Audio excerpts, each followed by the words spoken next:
بسم اللہ الرحمن الرحیم۔ پیارے دوستو، جو حدیث مبارک بیان کر رہا ہوں بخاری شریف کی روایت ہے۔ وہ ایک سفر میں رسول اللہ صلی اللہ علیہ وآلہ وسلم کے ساتھ تھے۔ وہاں آپ رفع حاجت کے لیے تشریف لے گئے۔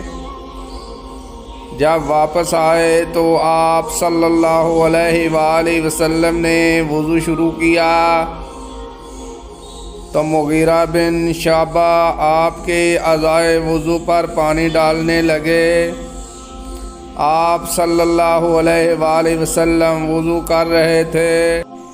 آپ نے اپنے منہ اور ہاتھوں کو دھویا، سر کا مسح کیا اور موزوں پر مسح کیا۔